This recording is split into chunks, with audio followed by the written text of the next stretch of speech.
So welcome, Nick. We're happy to have you on the show today. We're excited to hear your story, and I'm going to ask you a few questions in a few minutes that we know our audience would love to hear and learn from. But first, would you mind telling me a little bit about what you do? Yeah, thanks for having me on, Jacob. So what I do, my name's Nick. I'm out of Orlando, Florida.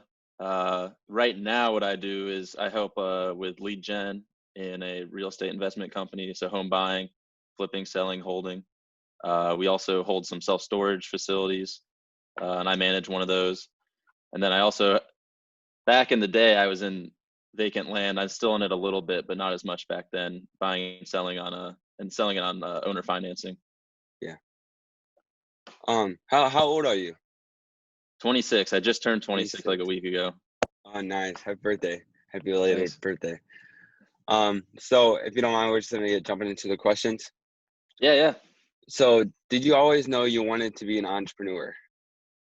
No, I did not.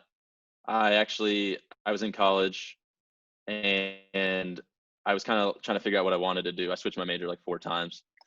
And yeah, I went accounting, finance, engineering, then I ended up on math, but uh my dad had been preaching. He is in real estate for a long time. He's been preaching to me that, go join or go work for yourself and join your own company and build that. And I was Yeah. like, nah, I don't think so. But I attended some seminars with him. You don't never want to listen to your dad usually. I mean, you have too, and I have. So, we both fell into that bucket eventually. But at first I didn't. And then I went to some seminars with him and people were like, man, your dad really knows what he's talking about. And I was like, this is weird. Yeah. So then that got me curious, and that kind of is what got me more interested in it. Yeah, I mean, like whenever I'm at on meetings with my dad, and they're like, "Wow, this is amazing." I'm like, I hear this 24/7. It's just funny. Yeah, So it's like goes in one ear out of mind, and then goes out the other. yeah. For You us, know? we're just too used to it that we don't know what we have in front of us. Yeah. Um. So if you could go back to a 16-year-old you and give him some advice, what would it be? 16-year-old me. I think 16-year-old me would say that I don't know, just find something that you love to do, because then it doesn't feel like you're working. Yeah. Um, and I think too, maybe even to listen to your dad sooner than you did, because I was resistant at first to the advice, but I think Yeah. that's what I would tell him. Yeah, I see it a lot in like different people like my age and like people that like have made a decision of like um I don't I don't love what I'm doing now. Like I go and work like a 9 to 5 job at like Walmart and I hate it. And just to like figure that out of like what you like to do and why you're doing what you're doing. Like what my dad teaches a lot is that people in life like my age, they ask you right out of high school, what are you going to do? And I'm like, I don't know what I'm going to do. Um and then the next question is they ask is who, where you're going or like that sort of thing. Of like you're going to Yeah, college or you're going to go to like work. And then the next question is why you're doing what you're doing. So we see this why question about when you turn like 35 or like that age of when you're just like stressed out and you don't know why you're doing what you're doing. So we preach that you should start with the question of why before after you get out of high school. Why are you doing what you're doing? But there we go a little bit deeper. We go a little deeper. We say who are you doing this for? So if you're trying to figure out why you're doing what you're doing and then you figure out who you're doing it for, then the what will answer itself, you know? yeah, yeah. I think that's So really smart. so just like figuring out the why of like what you're going to do in life and then the what will go into place, you know? Yeah, they should got to reverse those questions then, huh? Yeah. Robert Kiyosaki talks about that a lot too. I forgot the book it is, but he talks about that a lot. Um, so next question, who are your top 3 mentors and why? Top 3 mentors. Number one would be my dad, teaching me real estate and just things about life and having strong character. He would definitely be my number one mentor. Number two would probably be, honestly, so I actually coach soccer at my my high school, and one of our assistant coaches was actually my assistant coach when I was playing. And Yeah. so, and he's also, he runs a nonprofit and as an outreach organization for youth in Orlando. And so he's definitely probably my number 2 mentor, because he just always has a wise thing to say at every point, every situation. Number 3, that one, honestly, probably one of my mentors in college, that we did Bible studies and kind of some meetups at Chick-fil-A Yeah. during those times. He was 2 or 3 years older, so he was kind of at a good point ahead of me where he could kind of feed into me a little bit, and we catch up on the phone every once in a while. But I'd say he was probably a top influence on me. Yeah, I see a lot how like you look back on your life and like see how the people like influenced you. Like in that moment, you don't really like see how they're like affecting you, but like just like the people around you, like you can see like once you look back how they affected. Yeah, yeah, definitely. Like It's fun. like if Sometimes you you don't even realize it. yeah, like if you had like a bad friend, you can tell like the way he influenced you to like do something wrong or something like that. Like, but if you have like the right influence, then same thing. Hey, Okay, that'd be another so good thing to tell your 16-year-old self. Watch out who you hang yeah, out with, right? yeah, for sure. Um, so I kind of just made up this question like I think it was like last week or last time we did an interview.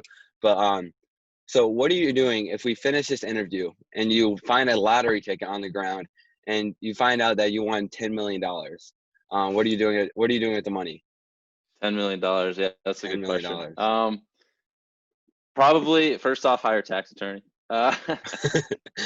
That's funny for um, sure. yeah, try to keep things anonymous, I guess, because I wouldn't want people to know I had that money. But Yeah, I would definitely set aside some money to help out some people, charity organizations. I mean, I feel like that's the answer everyone gives, but that's part of our why too for our company. So I think that would definitely be a way to do it. I think I'd take a part of the money too and just kind of have fun with it. You yeah. know, I think obviously it's a everyone little bit of would. luck. Yeah, but you gotta have some fun too. So Yeah, take it, maybe have a trip for friends and family or whatever it is. Um, and then definitely invest it. yeah, Because if you have that money, if you win $10 million, you're set for life almost if you invest it right and are just smart with it. Um, and thankfully, I got, like I said, the mentors around me that could help me with that. But yeah, that's probably what I would do. yeah. I want to see like where these people that they actually win the lottery, like what happens to them? Like, do they just Well, they waste the say like a money? ton of them. Yeah, they say a ton of them go bankrupt in like 2 years. Yeah, Yeah, that's that's what crazy. I've Like heard. if I won that, I think I would just invest like right away, or like maybe just keep the money and then just be on the same path right now, but just like me be more careful with things. But Have you bought a lottery ticket before? no, I have not. Have you? Yeah, one time it was $1 billion jackpot, and I bought a couple of them. Nice. Did you Yeah. win? No, no. Well, I wouldn't tell you if I did, but Okay, so how do you manage discouragement when things are not working out? yeah, I mean it is easy to get discouraged too, because at least I found I've been doing a lot of marketing lately, and so you can find lead sources that you just kind of waste money on, and then you're like, Yeah, oh geez, that didn't do anything. But I think it's just having your process and your routine, uh, because even when you're discouraged, you can always go back to that, and it kind of will get you back into the groove. yeah, So even if you're feeling down, um, having that routine just kind of picks you back up and gets you. And if you have that mindset from the beginning, it's kind of like the difference, I guess, between like people talk about motivation and discipline. It's like yeah, motivation, like it's good, you need motivation, but it's not what's going to keep you going long term. You got to have the discipline and that routine to keep you going. But I mean, another on a spiritual note too is obviously if you're really feeling discouraged, is always talk to God, um, and yeah. that always helps too. And it's almost like I think talking to God's more for us than it is for Him, because it just kind of helps us self-reflect. hmm You want to hear a funny story? Huh. Okay, so I started doing leads for Sharper, and so I started like texting and doing like email blasts, and this guy texted me back. He's like, "Yeah, I'm super interested. I want to see how you can help." And this is my like first one. Like the guy, I was like super pumped, and the guy's like, the guy pretty much screwed me over. He just like started like pulling me down like rabbit trails. He talked for me like 10 minutes. I'm like, okay, so like let's move this along. Like maybe I can get an email and they can set up a call. And then he puts like your mom's gay or something like that. And then Oh man. I don't know, I was so mad. Like I felt so discouraged in that moment. And then like I just kept going and going. And then like once we get like more leads, like you feel like a lot more successful. But Yeah. in that moment you feel so discouraged. And you just have to like look back on like things in your life of like be more gratitude about what you have, you know. That's Yeah. where I see a lot of like more encouragement in my life, like when I get discouraged, you know.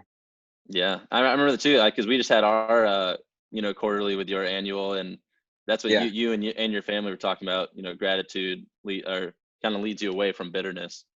yeah, like the broken window effect, that's what I'm talking about. Yeah. Yeah, I mean that's a whole nother story. Um but yeah, gratitude, like if you don't have gratitude at all, you feel entitled. And then when you feel that entitlement, um then you're just not grateful for what you have, Yeah. you know. But so let's get into seventh question. So Okay. what are some of your long-term goals? This is like a two-part question. So what are some of your long-term goals, and what are you doing to prepare to stay successful during this changing time? Yeah. Kind of like, I guess, my very overview long-term goal um, is to kind of build up a rental portfolio, 10 homes by the Okay. time I'm 35. And so I guess the way I've been doing that right now is I house hacked my first house and then built up enough equity in it to kind of refi it and move out, and then also just turn it into like a long-term rental versus just renting out the rooms. Um, but so I mean, in the changing times, I think it's just preparation right now.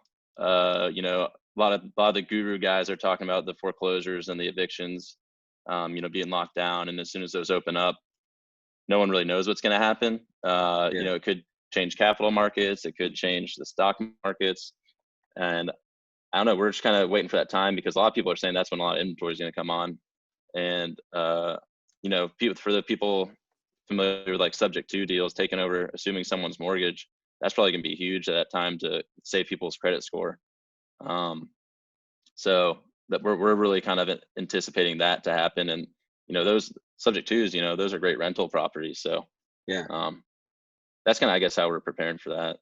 So you say just be more prepared when certain uncertain times come in. Yeah, yeah, yeah. Try to be prepared. Obviously, you don't know if it's going to go to, but if you Yeah. don't have any plan, then you have nothing to really, I guess, change up or any baseline to go from. Yeah. Okay, so we're gonna get into our last question. I always say this is All the hardest question. So this is like the hardest question of the podcast. So if you could pick any superpower, what would it be and why? right. Ooh, superpower. I'm not gonna say fly because that's like the obvious one. Yeah, everyone says why.